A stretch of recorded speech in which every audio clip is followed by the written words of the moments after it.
Welcome back to the Sooner Surge. If you are not already subscribed, be sure to hit that subscribe button, turn on notifications, hit the like button as well. We have a nightly live every single night at 9:30. Check it out. But today, big game for Oklahoma Sooners basketball team going up to Lawrence, Kansas to try to end the losing streak at Phog Allen. It's been 30 years and 11 months since they last beat Kansas at that field house. And is today the day for the Sooners? Well, you got a few things that you could say might go in your favor. One is it's the last game in Lawrence. Other one is celebration of Ryan Miner today. Ryan Miner was on that team in 1993 that went down there and won that game against Kansas. Yes, he was a youngster, but he was on that team. And uh, here's the deal: it's freezing cold outside. Let's just hope the Sooners aren't freezing cold from shooting range today, because to me that's where this whole game is going to hinge on two things: turnovers and shooting threes. When OU shoots the ball well, they're pretty hard to beat. When they don't, they can struggle at times. And you can't say that OU didn't get good shots against TCU. They had some good looks, and Dart Hart especially just missed a bunch of wide open looks. You go back to the game before they won, McCollum had some really good looks missed. So I think this 3-point shooting in particular, more than the whole field goal shooting, I think it's a 3-point shooting that's going to ride or die with this team. And I think it's very important that you go out today and you're hitting shots. I know that's simple basketball, but turnovers and 3-point shooting, I think, is where it's going to hinge today. Yeah. Going back to the last game, TCU didn't do anything special to turn over OU. OU made a lot of mistakes themselves. Furthermore, arguably, OU got the best looks of the year last week against TCU. I mean, they were wide open looks they were missing. So I'm going to say that the offense actually ran pretty good against TCU. They got shots they wanted. They didn't make the shots, and a lot of times they just didn't get the shots because of the turnovers. I mean, Javion McCollum had 6 turnovers himself. I, for one, would like to see the ball in Uzan's hands more and see McCollum off the ball a little bit more, where he can attack from the wing. That's me personally. But this game today, you got Kevin McCullough, who's a triple-double guy. He's their guy who's going to do everything for them. Obviously, Hunter Dickinson is the big guy in the middle. I think Sam Godwin, Hewley are going to be matched up with him. I, for one, would not double team him very much. I don't know that he can beat you by himself. Defensively, OU's got to get after Kansas, and they got to get on the glass. And the days of Otego away getting 1 or 2 rebounds are finished. This team needs Oweh rebounding the ball. I mean, Uzan can't be this team's leading rebounder, okay?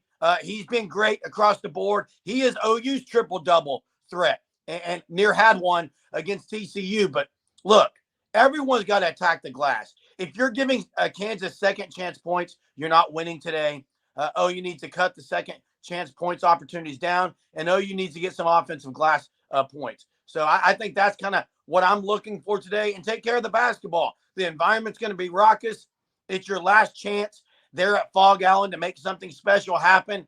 And there's been a lot of great teams go to Phog Allen and come away with an L. And I think this is a great team that OU has. Okay, it is. I'm going to say it even after the TCU debacle. This is a great team OU has. They need to play like it today. Yeah, my biggest thing for this game is if you're going to win in Phog Allen, you have to win with your bench. Your bench has to play well. OU wins their first Big 12 game of the year. The bench played really well. Against TCU, the bench, the 3 guys, John Hughley, Rivaldo Soares, Latrey Darthard, 0 for 11 from 3. That cannot happen. Soares has been one of the best rebounders on the team. Like Jerm mentioned, against TCU, Milos Uzan led the team in rebounds. Cannot happen. You're going against the best center you're going to play all year, Hunter Dickinson. You have to be able to get those rebounds on the defensive side of the ball. You cannot allow Kansas to just keep getting second chance opportunities, and you got to be able to hit the open threes. I mean, it's all year you have somebody open. You've seen it against TCU. It seemed like probably 15 open threes. How many of those were made? Not many. You have the opportunities there. You just have to capitalize. And when you're playing at Kansas, you cannot let the opportunities that are given to you go to waste. Well, and all you have to do is look at the 3 years that Porter Moser's been at OU and then his history before OU. Shot selection and getting good shots comes all the time with Porter Moser. They get good looks. I mean, their field goal percentage is usually pretty high. It's the 3-point range, and you got to hit them, like you said. You can't go 0 for 11. The guys on the bench, and then McCollum. I mean, he got kind of going there in the second half the other day, but he's been the game before is 3 of 10, so not up to his standard. And Jeremy, like you said, 6 turnovers. And mentioning Hunter Dickinson, when you say best center they play, yes, and it's a different type of center that they're going to play the rest of the year because he doesn't take you out very far from the basket. He really sets up down low, and that's where he wants the ball. And my worry today is Godwin's physicalness against Dickinson. I mean, Dickinson's a big old boy and can push you around. I think Godwin's up to the challenge. My worry is, especially in Lawrence, the foul trouble. And OU is not very deep at center. If Godwin gets in foul trouble, Hughley has to play a ton. He's also, if you notice, he's nursing something with that right hand. I don't know what it is, but when he high fives people, it's like this. He won't really open. I think he's nursing something. I'd be interested to see what Porter says about that, but they can't get into foul trouble down there at all. And the last thing I'll say is, in Lawrence, the key to winning in Lawrence, it doesn't matter who you are. You cannot have big runs put against you. You got to limit the 10-0 runs, the 12-0 runs. You have to limit it. When the crowd gets rolling like that, it can literally be ball game in 5 minutes. You cannot have that happen. Yeah, we've seen ball game in Lawrence in about 1 minute, 2 minute spans, like you mentioned, on those long Especially runs. At the end of halves. Yeah, the foul trouble, that's something that wasn't really talked about much on the TCU game. Look at what happened there. Sam Godwin got into a little bit of foul trouble. Yeah. Hughley also got into foul trouble. You cannot have that happening because, I mean, if you get into early foul trouble in Lawrence with those two, who are you going to at that point? Luke Norweather, Yaya Akita, like those guys don't play. You cannot do that when you're going up against a 7'2" elite center in Hunter Dickinson. Well, and Dickinson he'll wear you down. That's why if you watch any game, I've watched some of their games, second half, he has pretty much wore that guy out, and he starts dominating. So, well, this is what I was going to say, and it goes along with what you guys just mentioned with fouls. I, for one, would like to see OU play a 1-3-1 zone or a zone at some point. Kansas is not going to shoot you out of the gym. That's not really their MO this year. Harris, their point guard, yeah, he can knock some threes down. He's not a pure shooter. Even McCullough's not a pure shooter. So I think this is a team OU could go zone if they have foul trouble or to switch it up a little.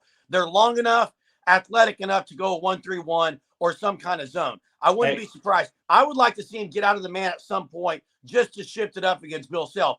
And the other thing that I say is, look, Porter Moser, at some point, this is a game that a type of game that OU's got to steal. They've got to steal one. Otherwise, again, the Big 12 is a gauntlet. It's the number one conference in basketball in about 10 straight categories. There's no argument there. But if you go 1 and 2, and then you drop one at home, and then, I mean, at some point, this is a game OU needs to steal. A game like this. Will it be today? I don't know if it will be. I've got high hopes that this team can go in there and compete at least. To say the least, let's go in there and compete today. What's your score predictions, guys? I'll go first. I'm going to say Kansas by 7. The streak continues for the Sooners, kind of rounding off just a rough week of basketball going 0-2 in the Big 12. I'm going to say the last time OU won in 1993, they won 80-77. I'm going to go with the exact same score, but it's flipped. I think Kansas gets them 80-77. And I'm going to shock everyone. I'm picking the Sooners today for a couple of reasons. One, Porter Moser talked a little bit of trash in the Big 12 media days going into this season about Bill Self, how he gets his calls. I think Porter Moser is going to be extra fired up, even more so than usual. This team is actually going to hit shots today. I think they're going to be about 60% from three ball land. And I think the Sooners win. And listen to this, guys. On a shot by Javion McCollum, a 2-pointer, they win 79-78 Sooners.